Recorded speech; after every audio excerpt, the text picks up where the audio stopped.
Salamat na yan, imo oras nga ginhataga akon. So, before kita mag-proceedhan, iba pa nga pangutana, mangarol akong confirmation if sakto ba na akong mga nakuha nga information na imo biographical data. Okay, ang ngaran nimo kay Luisa Repasana, sakto ba? 75 years old. 70. 70, sorry pa. 70 years old and married. Tapos, yan na okoy hamay San Roque. Yan, gipanganak October 3, 1954. Yan, gipanganak hamay Biliran. Relihiyon Katoliko. Ngaran mo asawa Juan Repasana o ang edad sa asawa kay 73 years old. Sakto ba? Ang trabaho ang imo asawa retired na. Yan. And may tulo ka anak, Jonalisa, ginanak 1979, and Jaquilo 43 years old, nga ang pinaka manghod Jean Lipasana 29 years old, sakto banay. Nga pinakataas nga eskwelahan college, sakto banay.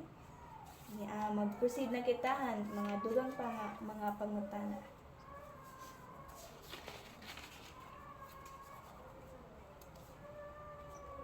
So, ini na nga mga first nga set na ako ni papangutana about hanimo health perception of yan health management. So,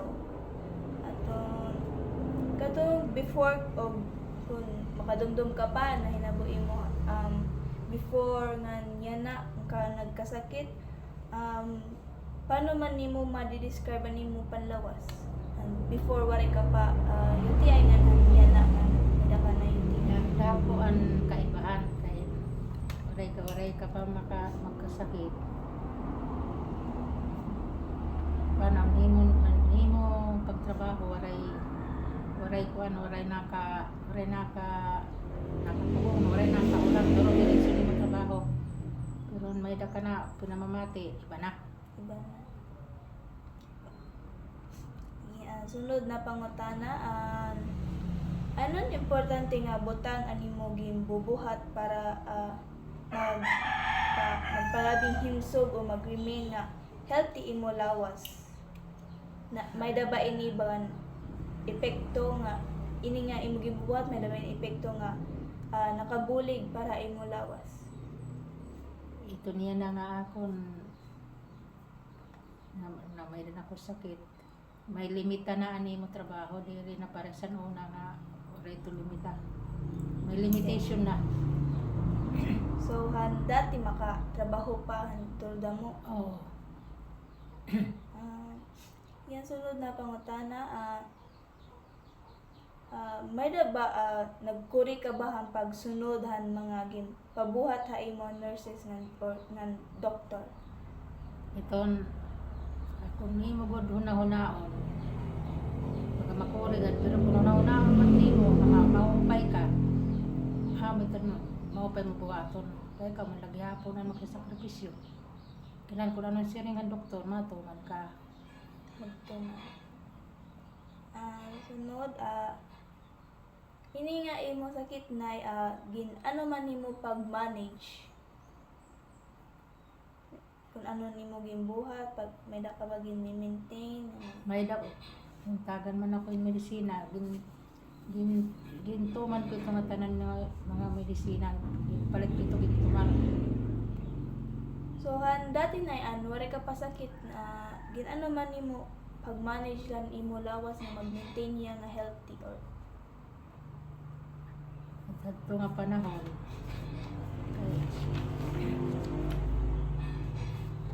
mo gud ito nga panahon baga imo kadto nga panahon na maghihirot ko at yapon adto nga dili ka makasakit initi ka edad na mga dito medyo na pinangangabat labis kon trabaho kahin baga sakto hay go daw nga labalay pero sakto nga trabaho Sige, salamat na. Sunod na kung mga pangutana kay about nimo nutritional metabolic pattern. So, ako una nga pangutana kung compare nimo dati nganhan niya na hakada adlaw ano man imo ba typical nga kakaon? Kung ano ang instruction ng ang tugon ng doktor, ano niya sila, akong gitutungan. Labis iton, diri man ako mainom hin tubig, yan na, nainom na gud ako naman siya ang doktor, tag, sobra na 2 ka litro kada adlaw. Imo ging kakaon may da mga limitasyonan. May ada sila ang doktor yan na, avoid iton maasin, avoid iton mga fatty foods, mantika ba. So ining nay nga mga imuging kakaon o imuging limitasyon niya na may limitation ba gihapon handa tinimo Waray. kakaon? Aray, So ban. diri man nga nakadto nga mainom ng tubig yan na kinukuhan ko na gud nga magkuhan ako ng tubig at mainom. Salamat na. Sunod na pangutana. Nag-inom ka ba han supplements? If oo, ano ini nga mga supplements nga ang epekto ha imo lawas?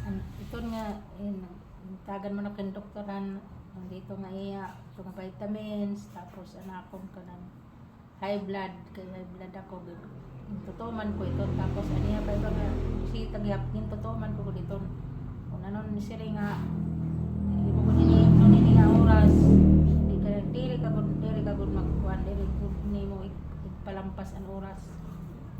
So dati na na panahon may da ka ba giniinom or waray? Waray pag nga panahon waray. Sunod na pangutana.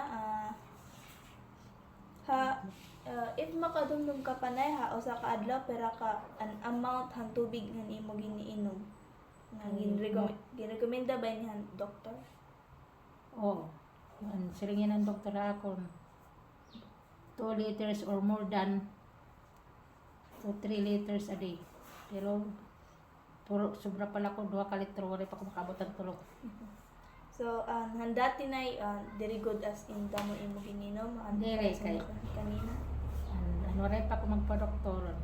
Diri ako na inom nagay tubig kapila. Pag inom ko na ito, udto na nga ning gabi. Wala. Nakainom lang ko in between hiton kung magtrabaho ako nga balason ko Kapuyon. kapuyon balason ko na ko yan kay mauhaw gud amo lang.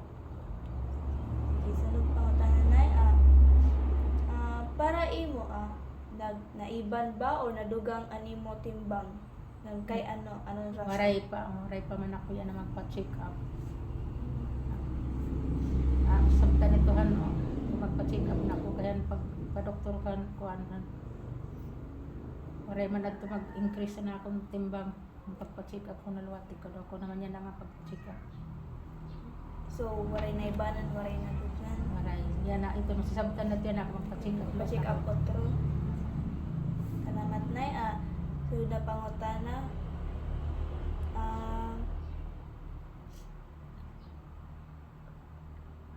Imo pagkaon na may da ka ba permanente gana ano kada mo ani mo ging konsumo nga pagkaon?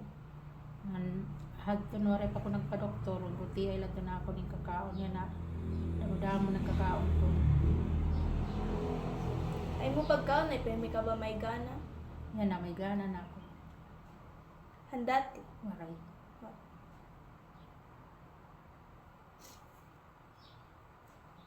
Ay mo lawas na may napansin ka ba nga nag-iba?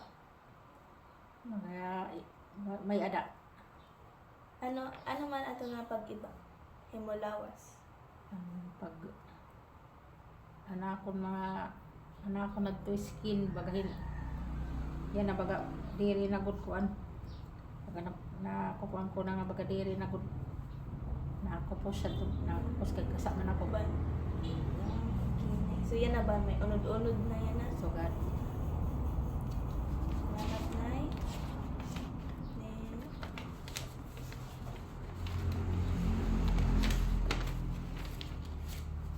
Akon third set na akon question is about hanimo elimination pattern or pag-ihi ngan pagpuro nimo ini about ini nga akon mga pangutana related ito.